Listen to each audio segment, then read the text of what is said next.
Oliden singles. My name is Gerald Taylor from the Phoenix International Junior from the Phoenix International Christian Church. And this is my amazing sister Karen Oliden from the Las Vegas International Christian Church. And we have the amazing honor and privilege of sharing for you guys of how we will build with gentleness. Right? Now, I think about gentleness, I believe it's this. At its best, it's the power and or characteristic to promote the cause and the glory of God. And one of those key byproducts of gentleness is relatability. I believe relatability, at its best, it can be the direct stream between someone and Christ. What's great about both of these things is that both are expressions of God's compassion. And I want to turn to a scripture with you guys. Turn to Matthew chapter 11.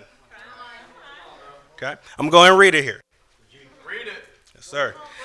It says here, "Come to me, all you who are weary and burdened, and I will give you rest. Take my yoke upon you and learn from me, for I am gentle and humble in heart, and you will find rest for your souls.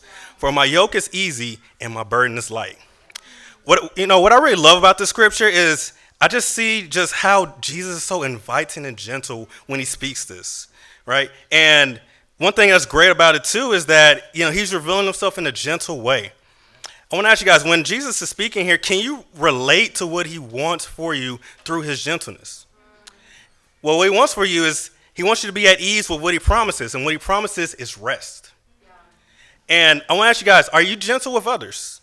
Do people feel at ease when they're around you, or do they feel intimidated?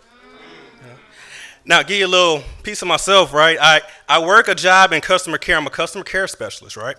And gentleness, what I've learned is gentleness and relatability, and I learned this quickly, are essential needs at this job, right? If I'm not gentle, I can tend to be less relatable. And when I'm less relatable, that can affect my attitude. And if that affects my attitude, that can affect the overall customer experience. It's a domino effect, right?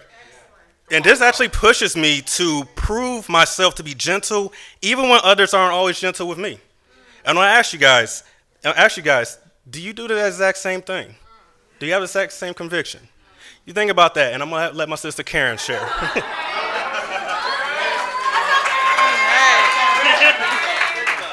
Well, good evening, sisters. I want to start off by explaining what gentleness is not.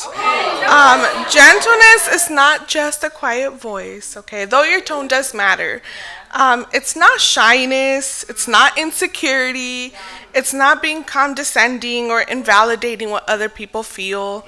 It's not being passive-aggressive, you may not be screaming or yelling, but you're giving a silent treatment. That's not being gentle. Some synonyms for gentleness are being considerate, being kind, empathetic, you're listening first, you're relating, you're encouraging, you're helping. Does that describe you? We don't have time to go into these passages, but in Luke 8, we see an example of Jesus' gentleness with a bleeding woman who approached him. He was approachable.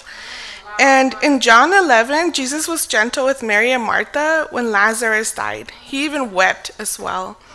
I love my job. I get to work with the nonprofit organization in Las Vegas where we serve the youth at risk. So I come across a lot of youth that are gang affiliated or suicidal or just have a lot of, honestly, just rough backgrounds, and I work with their parents as well, and these parents are hopeless. They don't know how to help their children anymore.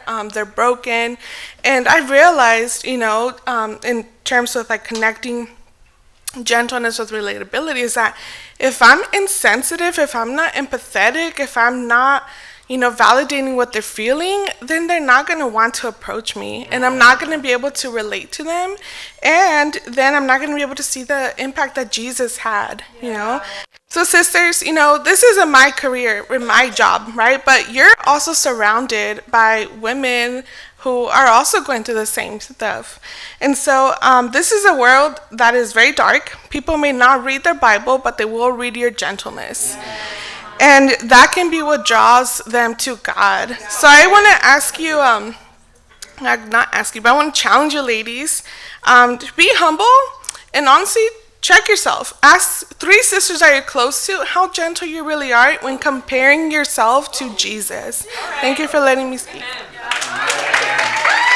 All right, guys, we got a couple quick practicals for you, all right? So the first practical is, and Karen actually alluded to it, is check your approach and be approachable, right? Can someone come up to you and share and bear their hearts and thoughts with you? Speak in a softer tone to promote understanding and provide a safe place for others. Analyze your self-presentation. You check your facial expression, check your gestures, right? As they say today, fix your face. Ask yourself, do you even smile? Or do you just mean mug all day? And lastly, share openness to others to breed openness from others. Sometimes you got to put yourself out there to show that example of what gentleness looks like. And the main challenge I want to leave with you guys today is have great relatability with Christ through great gentleness. Thank you guys for sharing. We love you. To God be the glory.